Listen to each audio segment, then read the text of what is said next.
რა ლამაზი დღეა, რა ნათელი მზეა.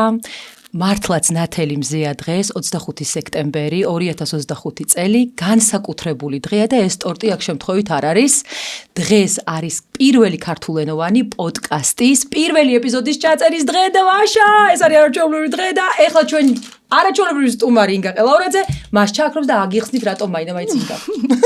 გილოცავ მარია. უღრმესი მადლობა, ეს იჭმევა მე ჩვენთვისაც. მე დიდხანს არ გავაგრძელებ წარდგენის ნაწილს, რატომ წამოვიწყეთ ეს საქმე და რა გვინდოდა ეს ყველაფერი ნახავთ ამას ჩვენი არხის აღწერის ველში. მე მინდა ახლა ვისარგებლო იმ შემთხვევით, რომ ინგამ გააზიაროს თავისი პრაქტიკული გამოცდილება, რომელიც არის მრავალფეროვანი გამოცდილება საქართველოში და მე მხოლოდ იმას ავხსნი, რატომ მაინდა-მაინც ინგა პირველ ეპიზოდში. ის არის ადამიანი, რომელიც პირველი ჩაუდგა ყველაზე მასშტაბურ agile ტრანსფორმაციას სათავეში, მას ეყო მოთმინება, გამბედაობა და ძალა, რომ ეს საპასუხისმგებლო საქმე თავის მხრებზე აეღო და მე ძალიან მინდა, რომ სწორედ აქედან დავიწყოთ ჩვენი ეპიზოდების სერია, სადაც ინგა გაგვიზიარებს ამ პირველ ნაბიჯებს, რომელიც დარწმუნებული ვარ ეკლიანი გზა იყო და გამოწვევებს ასევე იმ რჩევებს, რომელიც დამწყებს თუ უკვე შემდგარ პროფესიონალებს დაგაინტერესებთ. მოკლედ, შეგვიძლია დავიწყოთ, მე მგონი, კი არა დაწყებული გვაქვს კაი ხანია. ინგა, მოდი ახლა ორი სიტყვით გითხარი, რას საქმიანობთ ამჟამად? სად არის შენი agile ტრაექტორიის გზა ამ წუთას გაჩერებული? და ჯობესია მოკლედ პირველ რიგში დიდი მადლობა მოწვევისთვის, წარდგენისთვის და იმ ახალი ინიციატივებისთვის, რასაც სულ თავაზობ შენ ამ agile community-ს, ასე ვთქვათ და ამარაგებ წყაროებით, სხვადასხვა წყაროებით. რაც შეეხება ჩვენსად ვართ ახლა სწორად აღნიშნე შენ და მაგით ძალიან ვამაყობთ, რომ საქართველოში ნამდვილად ყველაზე პირველი და ყველაზე მასშტაბური agile ტრანსფორმაცია გააკეთა TBC-მ. ერთად ძალიან ბევრი ადამიანის და ყველაზე მთავარი რაც იყო ალბათ, რომ leadership-ის სწორი ხედვით და სწორი ჩართულობით, სწორი დელეგირებით, სწორ დროს, კარგი გააზრებით, რატომ გვინდოდა ეს მთავარი ალბათ მაინც ეს იყო, რომ ეს უბრალოდ არ ყოფილიყო ტრენდსაყვარელი გადაწყვეტილება, არამედ გააზრებული შესაძლებლობა იმის, როგორ გვეკეთებინა უფრო უკეთესად ბიზნესი, განსაკუთრებით იმ მომავალი პერსპექტივის გათვალისწინებით, რა მიზნებიც ჰქონდა თვითონ ორგანიზაციას, თუ რა ცვლილებებიც ხდებოდა ბაზარზე და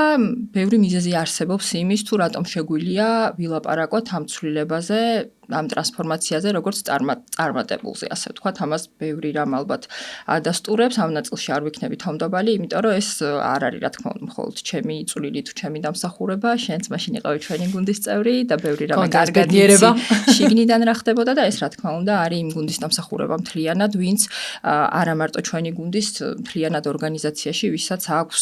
შეხება აი ამ ცვლილებებთან და ეს იმდენად მრავალმხრივი, მრავალპროფილური ცვლილება არის, რომ ეს არ არის ხომ მხოლოდ რაღაცა პროდუქტის კეთება ახლებური მიდგომით ან მეთოდით, არამედ ეს მთლიანად კულტურული ცვლილება არის ორგანიზაციისთვის, რაც ძალიან რთულად მიმდინარეობს და აქ თუ ერთიანი არ ახარ, ყველა რგოლი და ერთიანი მიზანი არ გაერთიანებს და ერთიანად სწორად არ მიდიხარ, რა თქმა უნდა, იქ წარმატება ძალიან რთული მისაღწევი იქნება. ამიტომ აქ აი მნიშვნელოვანი ეგ იყო და როგორც აღნიშნე, დავიწყეთ ეს უკვე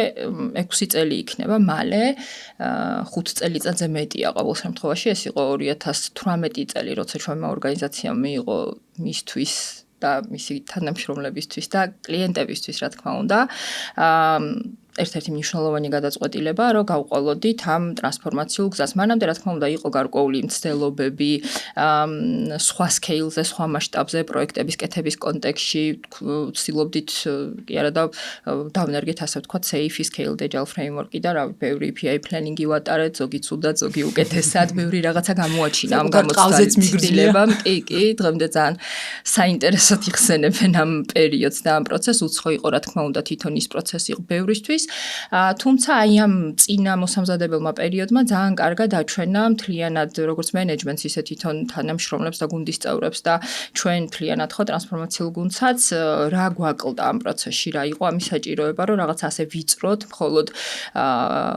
პროექტულ ჭრილში ამას ვეღარ შევხედავდით და ეს იყო გაცილებით მასშტაბური, გაცილებით ძირეული და მნიშვნელოვანი ცვლილება, რომლისთვისაც პრინციპში მზად ვიყავით, არ ვიყავით, ძალიან რთული სათქმელია, იმიტომ რომ მე ვფიქრობ, რომ ესეთი ცვლილებებისთვის მზად რთულია რომ იყო და ალბათ არავინ არასდროს არ არის, თუ ამ მზაობას დაელოდა შეიძლება არასდროს ეგ მომენტი არ დადგეს და შესაძლოა ძალიან მნიშვნელოვანი პერიოდი გაგეპაროს, ასე ვთქვათ, როდის უნდა გადახტე ამ წყალში. ამიტომ ძალიან გაბედულად და თამამად ერთ-ერთ სტრატეგიულ სესიაზე მენეჯმენტმა მთლიანად და ლიდერშიპ გუნდმა TBC-ის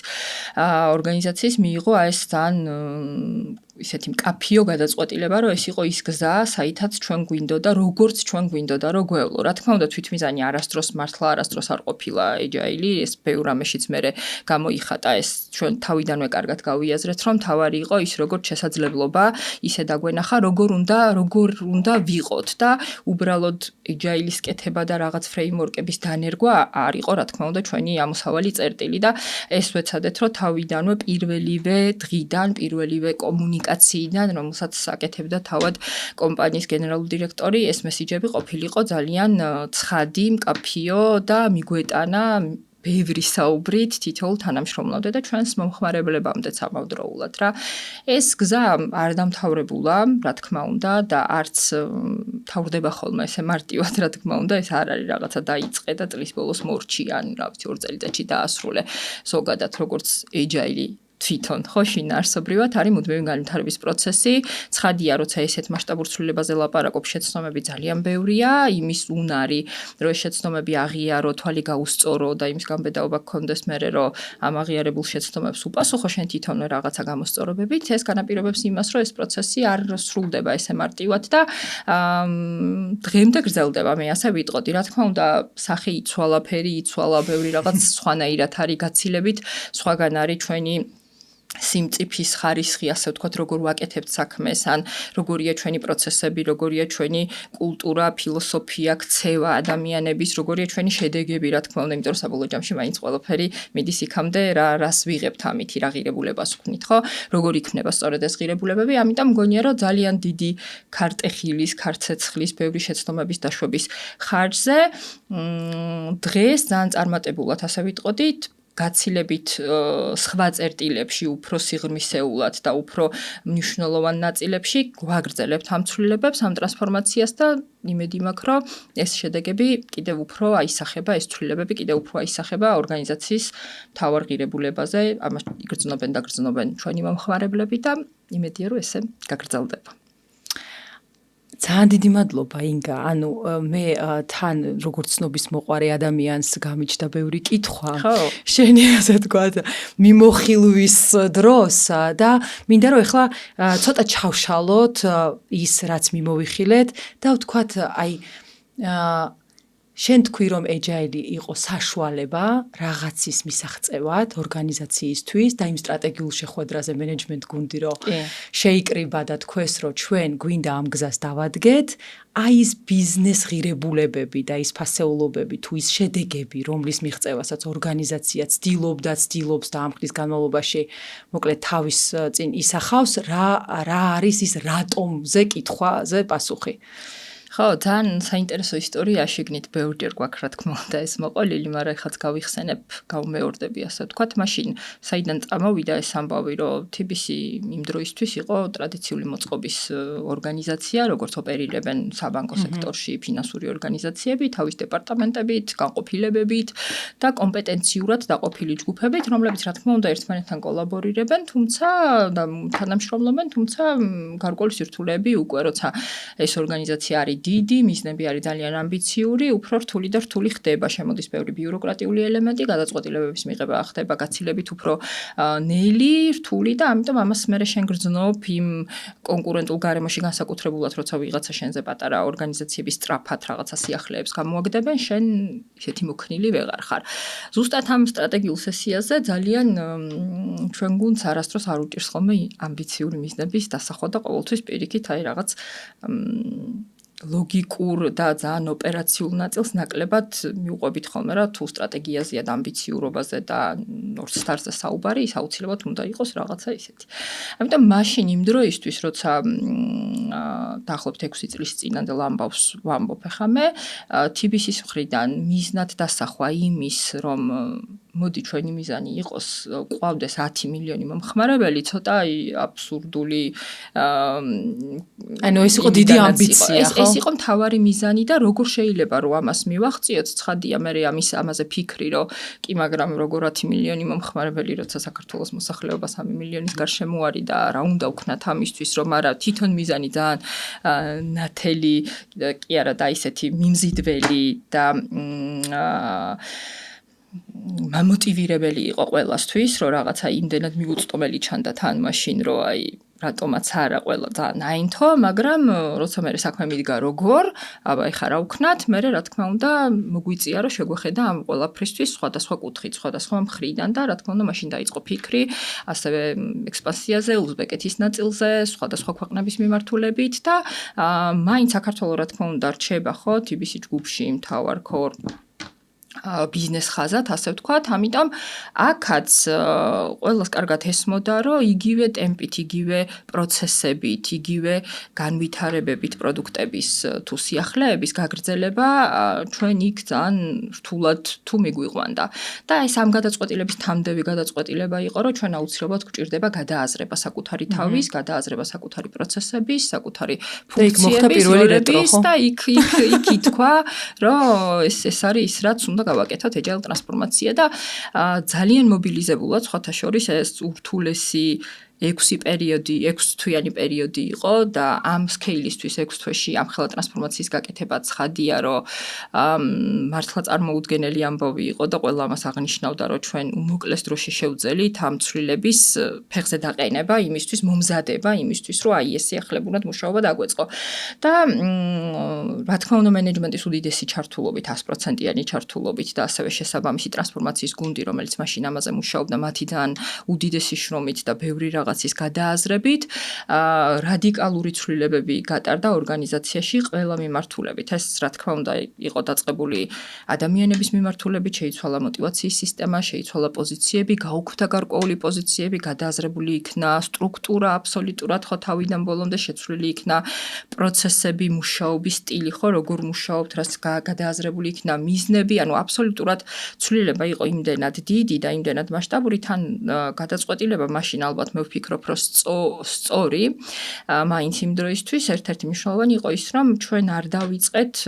პილოტირებით სვლა. რომ აი არ ვთქვით, რომ ეხა მოდი რაღაცა პატარა ერთი გუნდის ბაზაზე შევხედოთ, აბა რა მოხდება, იმიტომ რომ ალბათ გამორიცხული იქნებოდა იმ სირთულეების, იმ პრობლემატიკის, იმ სპეციფიკის დანახვა, აი იმ პატარა მოტივირება იყო თქვენი მიზანი. და ჩვენ მაშინ ვთქვით, რომ ფაქტიურად Big Bang-ით წავედით და მთლიანი სკეილის დაფარვა გადავწყვიტეთ და ანუ ცვლილება შეეხო მთლიანად ტექნოლოგიურ მიმართულებას, mass retail business და MSME business და ეს ნიშნავდა აი ადამიანების ცხოვრების შეცვლას რეალურად სამუშაო პროცესში მართლა, იმიტომ რომ მათი პერსპექტივა შეიცვალა მთლიანად. თუ აქამდე შენ იყავი ბიზნესის თანამშრომელი და რაღაცა კონკრეტული პასუხისგებლობა გქონდა აქედან აქამდე, ან იყავი IT-ის თანამშრომელი დეველოპერი და შენი პასუხისგებლობა იწყებოდა და მთავრდებოდა მხოლოდ კოდის დაწერით, უცბად ერთ დღეს უთხარით ჩვენ თანამშრომლებს, რომ თქვენ ეგეთი მიზნები ვეღარ გექნებათ. მიზანი არის ერთი, ბიზნეს ღირებულების მოტანა და ამ მიზნის მიმართ გუნდს აქვს საერთო პასუხისგებლობა და აქ ვერ იქნება განცალკევებული რა პასუხისგებლობა აქვს ტესტერს და რა პასუხისგებლობა აქვს product owner-ს პირობითად და ამ გაერთიანება რა თქმა უნდა ეს არ იყო უმტკივნეულო პროცესი და ეს ძალიან რთულად მიდის ადამიანებამდე, იმიტომ რომ ცხადია პირველი რეაქცია ადამიანური და ბუნებრივი არის ის, რომ შენი პერსპექტივიდან უყურებ და მე რასაც ვაკეთებ, მოდი იმ ნაწილზე მომთხოვე პასუხი და ეს გუნდურობის თემის შემოტანა არ იყო მარტივი ამბავი, აბსოლუტურად შეიცვალა мотиваციის სისტემა და მაშინ ჩვენ ვთქვით, რომ აი ბონუსები ფაქტიურად agile სისტემაში არ გვქონდა. რამაც ცხადია თავისი გამოწვევები გააჩინა სხვა კუთხით მართვის კონტექსში, мотиваციის მოტანის კონტექსში და რაღაცა გადაწყვეტილებები მე მოგვიანებით გადაიხედა კიდეც, შეიცვალა სამუშაო და შეიცვალა პასუხისმგებლობები. ყველაზე მთავარი აი ეს იყო მაინც რა, რომ უცბად ბიზნეს ბექგრაუნდის მქონე ადამიანები გახდნენ თავიანთი პროდუქტების ტექნოლოგიურ განვითარებაზეც პასუხისმგებლები, სისტემების ოვნერები, ან მფლობელები, ასე ვთქვათ, რაც თავის თავში გულისხმობდა იმას, რომ რა ვიცი, ვერავისკენ ხელს ვეღარ გაიშვერ, ინციდენტი მოხდა, შენი პასუხისმგებლობა არის. მარტო კოდი დაწერე და მე კარგი ვარ, არაფერს არ ნიშნავს თუ ამ დაწერილი კოდით და პროდუქტით შენი ღირებულებას არ აგენერირებ, რაც უნდა მიიღო და ვეღარ გიხარია მარტო ის, რომ შენ რაღაცა კოდის ნაწილი დაწერე. ამიტომ ეს იყო ფილოსოფიური ცვლილება, მართლა ადამიანების მაინდსეტური ცვლილება, რომელიც საკმაოდ მძიმედ მიდიოდა. პირველი 6 თვე განსაკუთრებით იყო ძალიან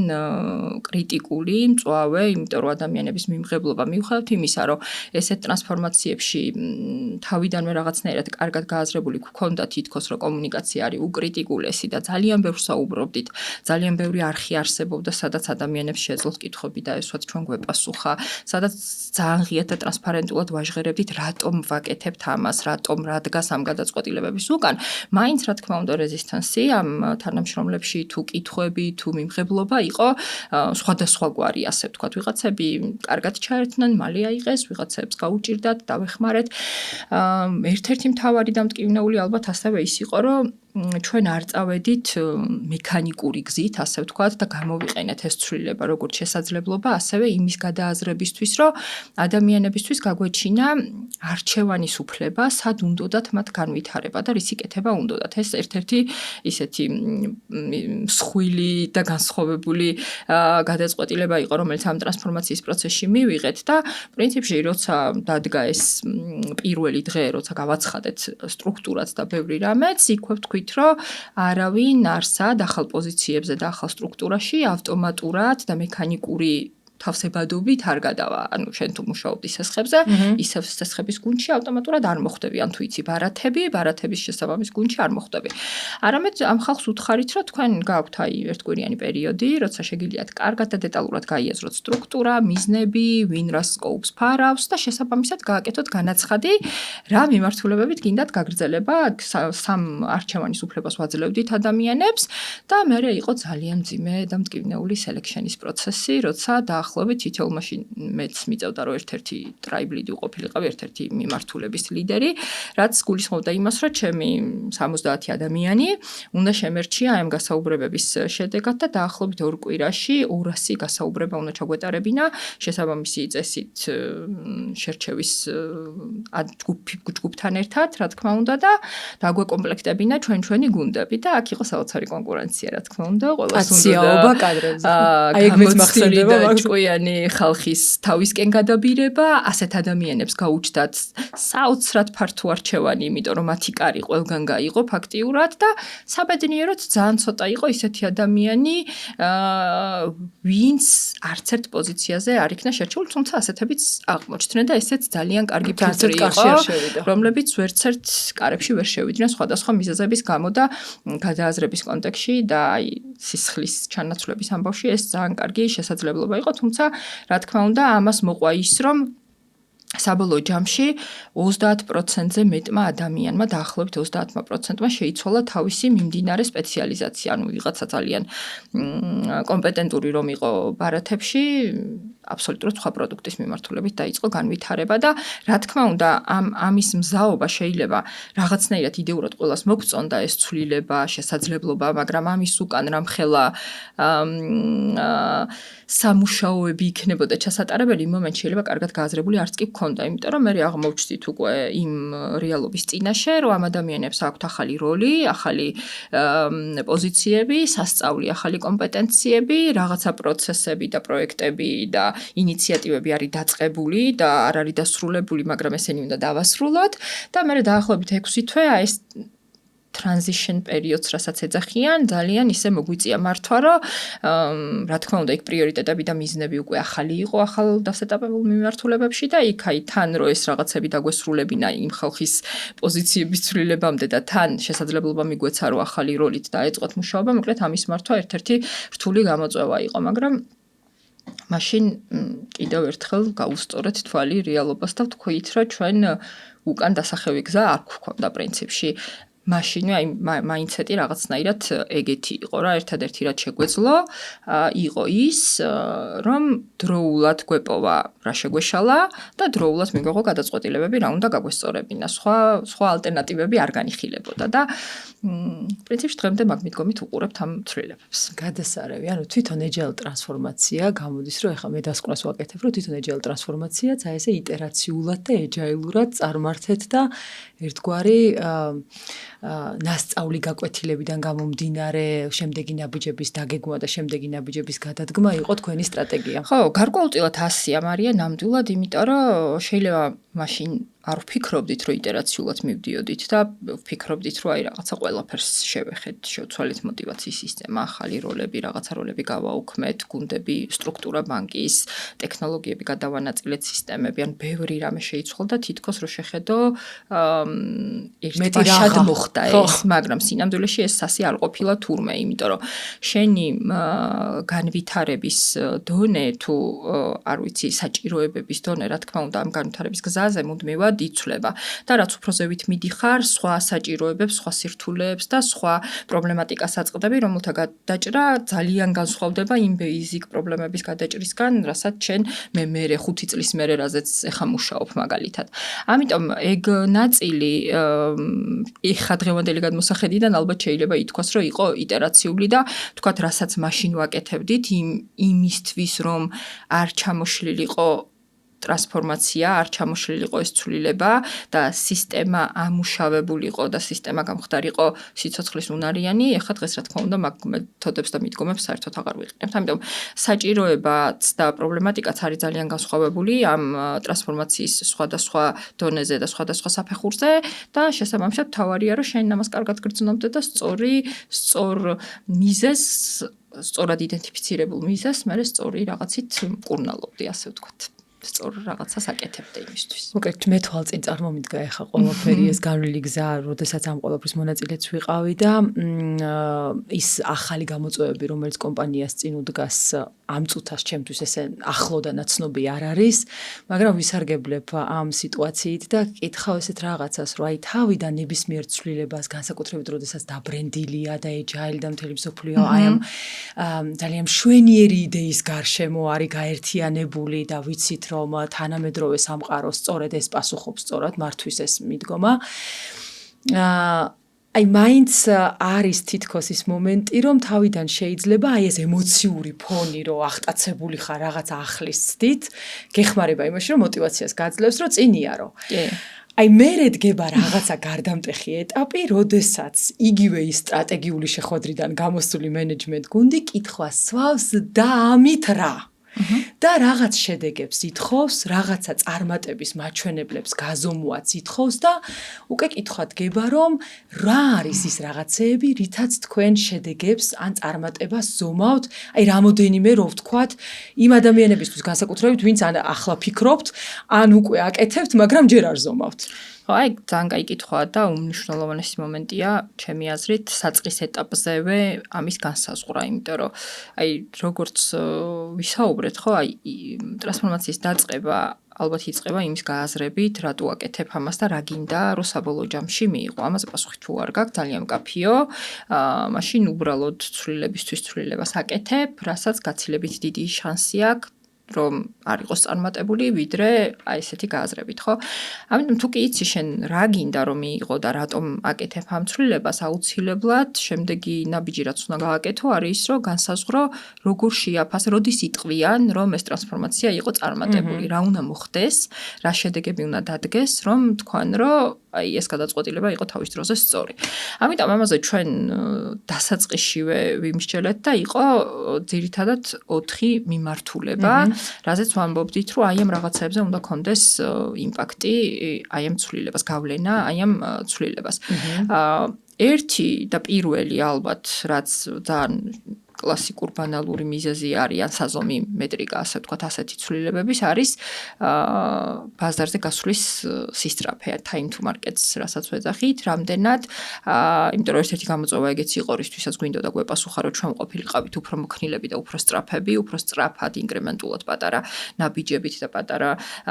ცვლილებებით მიგვეტანა სიახლეები ჩვენ მომხმარებლამდე, აი ეს რამდენად ეს მოქნილობა რამდენად მოიტანდა, რამდენად რომ დღეს თუ არის ჩვენი time to market-ი ამდენი,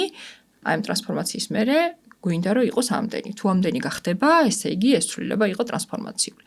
ამავდროულად ერთ-ერთი მნიშვნელოვანი იყო TBC-ში ყოველთვის ძალიან მაღალი არის თანამშრომლობის კმაყოფილების დონე, იმიტომ რომ ძალიან ლოიალური თანადამოკიდებულება ორგანიზაციას არ არსებობს კი და ორგანიზაციას თავის თანამშრომლების მიმართ და თანამშრომლებსაც თავისი ორგანიზაციის მიმართ. ამიტომ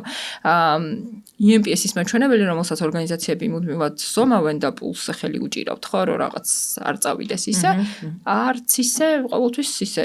მაღალ ზონაში არის ხოლმე. მიუხედავად ისე, რომ სტრესულია ეს ცვლილებები ძალიან რისკებთან არის დაკავშირებული, ხალხმა კომპეტენციები შეიცვალა. ამიტომ აი ზუსტად მაგ რისკების გათვალისწინებით, რომ ამას შეიძლება მოყოლოდა და დაეზიანებინა თანამშრომლების კმაყოფილება, თანამშრომლების ბედნიერება, ასე ვთქვათ, ერთ-ერთ საზომ მეტრიკად და წარმატებულობის ინდიკატორად, მაშინ რა ჩვენ ვთქვით, რომ აი ეს ამბავი, ანუ თანამშრომლების კმაყოფილება, არა თუ შემცირებულიყო ან შენარჩუნებულიყო, უნდა გაგვეზარდა. ანუ თანამშრომლებს და ერთ-ერთი მოტივატორიც, რატომაც გვინდოდა ამ ტრანსფორმაციის გაკეთება, იყო ზუსტად ის, რომ შეგვექმნა ისეთი სამუშაო გარემო, სადაც განსაკუთრებით ახალი თაობის მოთხოვნები თუ სურვილები, როგორც არის შენც კარგად მოგეხსენება ბევრს მუშაობაზე სტუდენტებთან, კი ბატონო, ყოფილიყო მისაღები, მოსაწონი, მიმზიდველი და TBC-ში მუშაობა ყოფილიყო კარგი ამბავი, მოკლედ სასურველი ამბავი უმრავლესობისთვის. ამიტომ ერთ-ერთი პარამეტრი, რომელსაც აუცილებლად შევხედავდით წინასწარ შეთანხმებით, ეს იყო ზუსტად თანამშრომლების ბედნიერება, კმაყოფილება, რომელსაც ყოველთვის ნომოს TBC და უყურებს აუცილებლად და რეაგირებს მერე ამ ცვლილებებზე. ასევე ვთქვით, რომ თუ ამ ცვლილებების შედეგად მოხდა ისეთი რამ, რომ ჩვენი მომხმარებლების კმაყოფილება დაზიანდა და საბოლოოდ რისთვისაც არსებობს სიჩქარის ფასად ვერ მოხდა, ანუ სწრაფად კი აწვდი რაღაცებს, მაგრამ ისი აწვდი, რომ ის კმაყოფილი არ არის და ძირითადად ფუჭდება მომხმარებლის კმაყოფილება, მაშინ ამ შემთხვევაშიც ვერ ვიტყვით, რომ წარმატებულია ეს ტრანსფორმაცია და მესამე ჭრელი იყო ზუსტად აი მომხმარებლების კმაყოფილება, რომ ჩვენი პროდუქტებით, ჩვენი სწრაფად მიწოდებული სიახლეებით, სერვისით თუ ასე შემდეგ ეს კმაყოფილება გაგვეზარდა. და რა თქმა უნდა ეფექტურობა. არ უნდა მომხდარიყო ზოგადად agile ტრანსფორმაციას ან agile სტრუქტურას ბევრი აღიქვავს როგორც ძვირ ფუფუნებას, იმიტომ რომ ეს კროს-ფუნქციური გუნდები, dedication-ი, ფოკუსი რაღაცაზე, ვიწრო ფოკუსებად დაყოფა რეალურად ამ დიდი მიმართულებების ითარგმნება სიძვირეში. ამიტომ ეფექტურობა, რა თქმა უნდა, ძალიან მნიშვნელოვანია ამ დროს ორგანიზაციისთვის და მანდაც ვამბობდით, რომ აი ეს გადააზრება და გადაწყობა სტრუქტურის არ უნდა მოხდეს ისე, რომ ჩვენ ახლა 300 ადამიანი თუ გვყავდა, ამის ნაცვლად ახლა 600 გვჭირდება და აბსოლუტურად მომგებიანობას თუ პროდუქტების ასე ვთქვათ ფინანსურ მაჩვენებლებს და ორგანიზაციის ფინანსურ მაჩვენებლებს რაღაც საფრთხე დამუქრებოდა. ამიტომ მეოთხე მაგონტროლებელი ასე ვთქვათ პარამეტრი იყო ეს. ძირითადად აი ამ 4 ჭრილში ვუყურებდით, რასაც ზომავდით არა მხოლოდ პირველ წელს, რა თქმა უნდა, ტრანსფორმაცია როცა ვთქვით, რომ ეხა შეგვიძლია რომ დასრულებულად გამოვაცხადოთ რაღაცნაირად და შევაჯამოთ შედეგები, აბა მივედით კი იქ, სადაც გვინდოდა რომ მივსულიყავით. მაიმის მერეც რამდენიმე წელი, რა თქმა უნდა, ეხა მიზნები შეიძლება სხვა არის, იმიტომ რომ ეხა მე უფრო ორგანული და ოპერაციული ნაწილი გახდა TBC-ისთვის და ტრანსფორმაციული ნაწილი შინაარსობრივად ძალიან განსხვავდება იმ აქტივობებისგან თუ იმ მიზნებისგან, რაც იყო დასაწყისში, მაგრამ ძალიან 2-3 წელი ალბათ მაინც ჩვენ ამ ნაწილს უყურებდით, რომ ეს 4 პარამეტრი ყოფილიყო ჰარმონიაში ერთმანეთთან, რომ ის არ გაგექცეს, ეს არ გაგექცეს, რაც არის აუცილებელი, რომ ჩაითვალო წარმატებულად, ასე ვთქვათ. ესე შევხედეთ ჩვენ ამ ტრანსფორმაციას. კი ბატონო, მე მაქვს ესეთი ჩიტმა ამბავი მომიტანა, რომ თვითონ ტრანსფორმაციული გუნდი, უშუალოდ Scrum Master-ების და Agile Coach-ების გუნდი არის მნიშვნელოვნად გაზრდილი და ანუ როგორ უკავშირდება ეს იმ გამოწვევებს თუ სირთულეებს თუ საჭიროებებს, რომელზეც შენ ისაუბრე, რომ პასუხობთ იმ საჭიროებებს, თავისი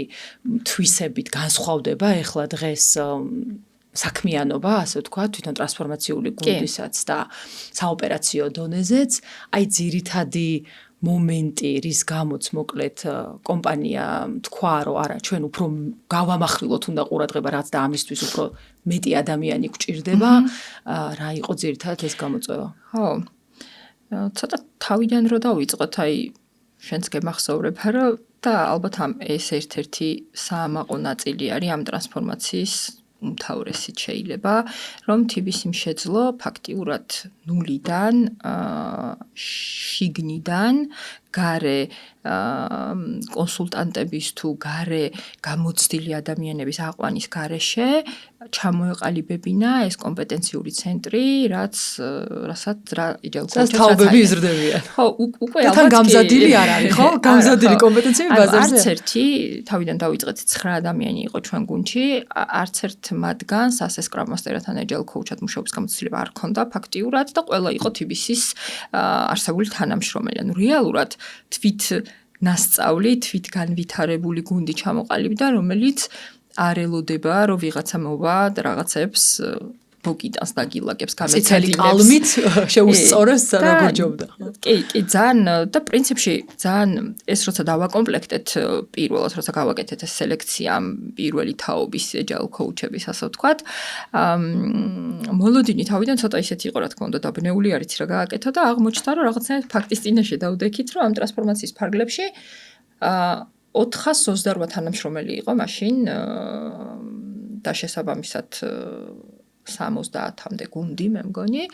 მათი მომზადება ლონჩისთვის, დაწყებისთვის, სტარტისთვის, ანუ მათი გადამზადება, რომ რა არის ეს agile თუ როგორ უნდა ვიმუშაოთ, თუ რას ნიშნავს planning-ი და რას ნიშნავს ზოგადად ესე ინკრემენტული მუშაობა, უნდა გვესწავლებინა ჩვენ. და ეს ისეთი ის იყო რა ქვია შოკი რაღაცნაირი, ყველა ელოდა რომ ვიღაც მოვიდოდა რაღაც გაიდანს ჩაატარებდა და ამ დროს ძალიან კარგად გვითხრეს ესე თქვით უბრალოდ რომ რა ვიცი Google-ის ერაში სხვადასხვა და დღეს უკვე ChatGPT-ის ერაში. კი, მე მგონი ეს ჩვენითაც უნდა გამოგვივიდეს მიუხედავად იმისა, რომ პრაქტიკული გამოცდილება არ გვაქვს და გავუბედეთ ეგ ამბავი სიმართლე გითხრა, ბევრი სირთულით, წინააღმდეგობით, მაგრამ იქ ადგილზე რაღაცა ცეცხლების ჩაქრობით, ბევრი კრიტიკული კითხვის პასუხით, თუმცა ეს ჩვენთვის იყო ძალიან კარგი გამოცდილება, რომ ეს 400 ადამიანის გადამზადება რეალურად გავაკეთეთ ჩვენი ძალებით, რამაც კარგად გაგვააზრებინა მე მართლა რასთან გვექნებოდა საქმე. ამ ამბავმა ისე იმუშავა და იმდენად ხარდამჭერი რგოლი აღმოჩნდა აი ამ პროცესზე, ფეხზე დადგომის პროცესში, ბიზნესისთვის, გუნდებისთვის, agile coach-ები, რომ მე საზღურები ცოტა რთული გახდა რა, რომ აი რა არის შენი როლი, თუ აი რაში უნდა ჩაერთოს ეს ადამიანი, პრინციპში საჭიროების მიხედვით, სადაც ვხედავდით, რომ აი აქ ჩვენი საპორტი არ მხარდაჭერა ჭირდებოდა, იქ რა თქმა უნდა არავინ არ იწყებდა იმის გარკვევას და ძიებას, რომ ჩემი საქმე რა არის და შენი საქმე რა არის. ჯამში მე სტრუქტურა და ორგანიზაცია იზრდება, რა თქმა უნდა. იზრდება მოთხოვნები, იზრდება სირთულეები, იმიტომ რომ თავიდან მართლა basic რაღაცებს ლაპარაკობ და ის გაკმაყოფილებს და მე უკვე როცა შედეგები დგება, შედეგები უმჯობესდება, ამ გაუმჯობესებიდან გაუმჯობესება გაცილებით რთულია, ვიდრე ნულიდან რაღაც ეტაპამდე მიყვანა. გარდა ამისა, ორგანიზაცია თვითონ საკმაოდ დიდი გახდა, ბევრი ახალი პროდუქტი საზღვრებს გაცდა, მოკლედ და ისე გამოვიდა, რომ რაღაც მომენტში ჩვენ მივხვდით, რომ ერთ agile coach-ს უწევდა დაახლოებით 9 გუნდთან მუშაობა. საშუალოდ რომ დავთვალეთ და მაშინ ჩვენ მუდმივად მონაწილეობდით benchmarking-ში, რომელიც ევროპის მასშტაბით კეთდებოდა, McKinsey ატარებდა ხოლმე და ვუყურებდით ჩვენ სად ვართ აი სხვა ფინანსურ ან ტექნოლოგიურ კომპანიებთან მიმართებაში და ფაქტიურად არც ერთ ორგანიზაციაში ესეთი კოეფიციენტი ერთ agile coach-ზე მოსული გუნდების არ გვხვდებოდა. თავიდან თითქოს რაღაცა ეს უნდა გაგიხარდეს, რომ რაღაცა ყოჩაღი ხარ თუ ეფექტური ხარ, მაგრამ სინამდვილეში ეგრე არ იყო. სინამდვილეში ეს ნიშნავდა იმას, რომ შენ 9 გუნდთან აბრად უნაწილებ შენ დროს, რომელიც ერთი მოცემულობა არის და ვერ შეიცვლება და 24 საათი არის 24 საათი და 9-ზე განაწილებული შენი დრო არის ძალიან პატარ-პატარა დოზებით და ანუ ეგ ნიშნავს რომ აკეთებ ყველაფერს და აკეთებ ვერაფერს. და ვერც მოსთხოვ რეალურად ვერც შენი ბერკეტი კი ბატონო და თან იმპაქტი ჩვენი, გავლენა ჩვენი თუ ჩართულობის ხარისხი ნელ-ნელა შევხედეთ რომ ეცემოდა. და ამ დროს უყურებდით რომ რა ვიცი ადამიანი რომელიც 3 გუნდზე მუშაობა იქ გაუფრინდით იქ ძალიან კარგი შედეგები დაიდო იქ გაცილებით სხვანაირად წავიდა გუნდის პროცესები და რაღაცნაირად მაშინ მივხვდით რომ ოღონდ ბიზნესის მხარეს წავიღეთ რა თქმა უნდა ეს გადაწყვეტილება ჩვენ რაღაც ეს ერთიანად არ მიგვიღია გადაწყვეტილება ინვესტიციას ნიშნავდა და ბიზნეს თვითონ უნდა ქონდეს გააზრებული რომ ჭირდება მას ამაში ინვესტიციის ჩადება იმიტომ რომ შენ ამას თავზე ვერ მოახვევ რაც არ უნდა ეს არის IT დეპარტამენტის განყოფილების უფროსის პროცესი შევცვალეთ არა ხო რა თქმა უნდა როცა ეს პროცესი შევცვალეთ ბიზნეს მიმართულებებმა თავად დაიწყეს ბიუჯეტის მოპოვება იმისთვის რომ გაგვეზარდა აქ რაოდენობა და საბოლოო ჯამში კომპეტენციური ცენტრი არა ხო რა თქმა უნდა ჩვენ დიდი ხანია კი არა და პირველი 2 წლის მერე ფაქტიურად ჩვენით ბიუჯეტი არ გაგვიზრდია თუ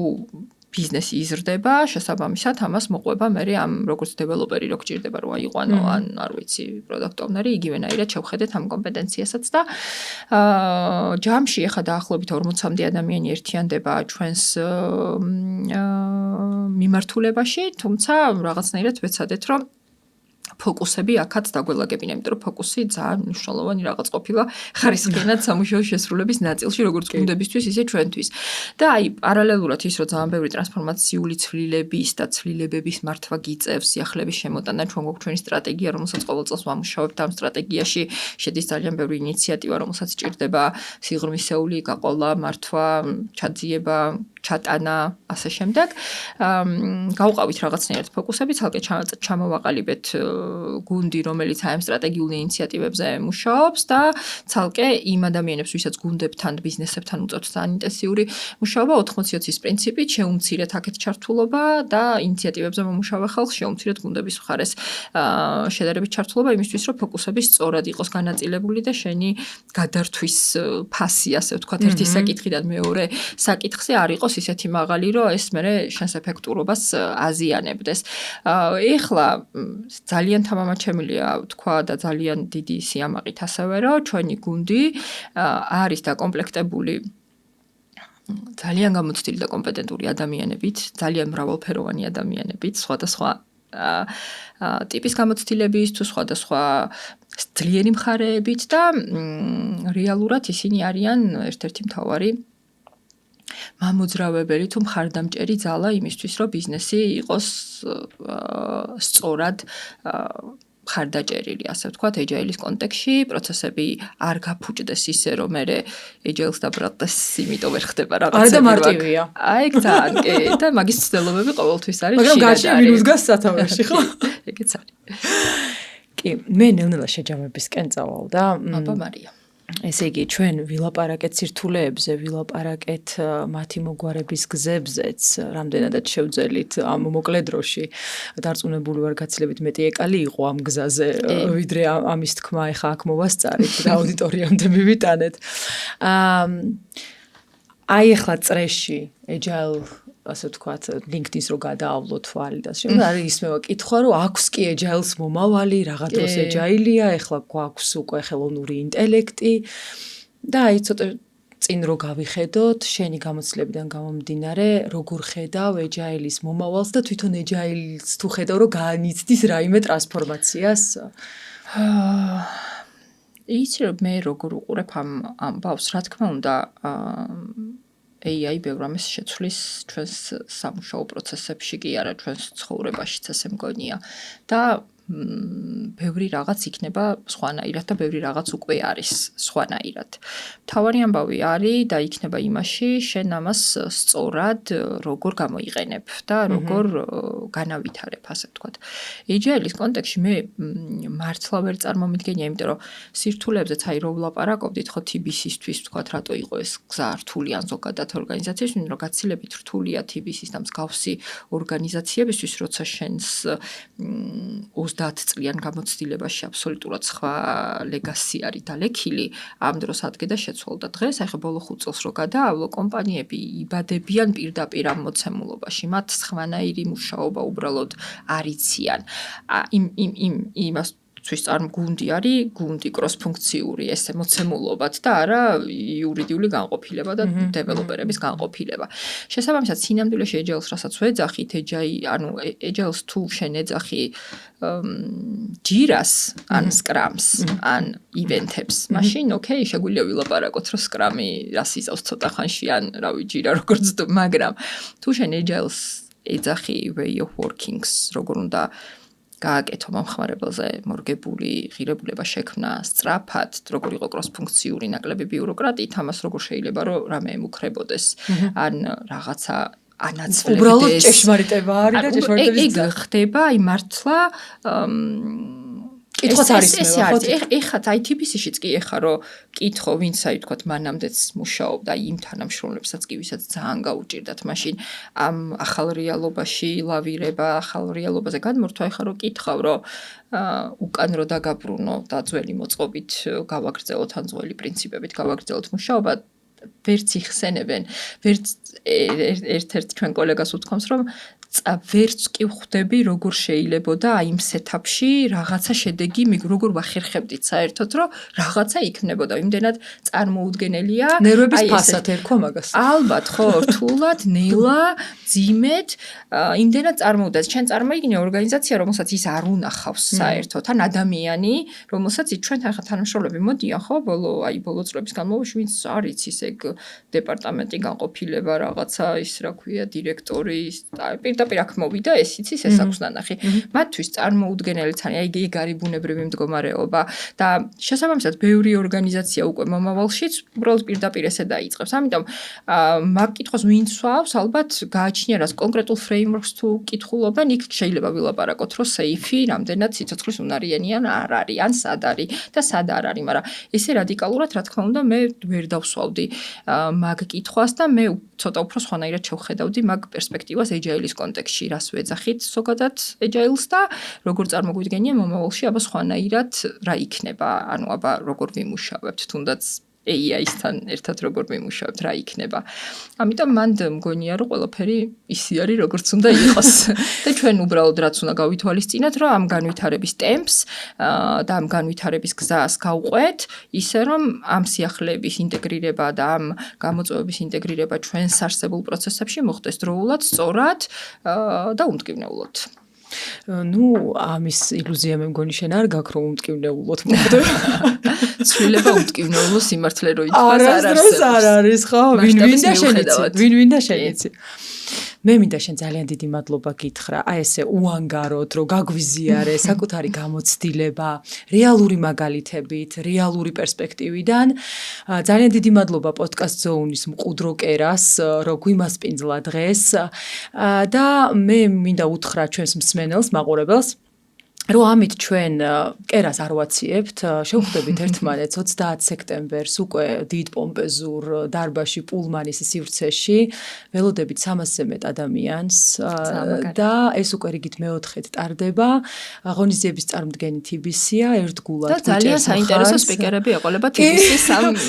ინამ იზრუნა, რომ გუნდიდან გამოუშვა ადამიანები, რომლებიც სხვათა შორის გეიმიფიკაციაზე და agile-თან დაბალანსებულ ამბავზე ძალიან საინტერესოდ გვეტყვიან, სხვათა შორის Agile Exchange-ის ვებგვერდზე და ასევე ისეთ არხებში, როგორც არის Facebook-ი, LinkedIn-ი, შეგიძლიათ ნახოთ უკვე Reels-სადაც დევს ჩვენი სპიკერების ვიდეოები, ანონსით და სხვა დეტალები. მე კი დიდი ხნით არ გემშვიდობებით, აუცილებლად გამოგვიწერეთ დასვით მოწონების ღილაკი თუ ნიშანი როგორც არის და ამით ჩვენ კიდევ ერთხელ გაგვიღვივეთ მოტივაცია, რომ კიდევ საინტერესო სტუმრები დავპატიჟოთ ჩვენს სტუდიაში და დიდი მადლობა დღევანდელი დღისთვის. ახლა კი ტორტის დროა, უცებ და დავაგემოვნოთ. წარმატებები ყველას.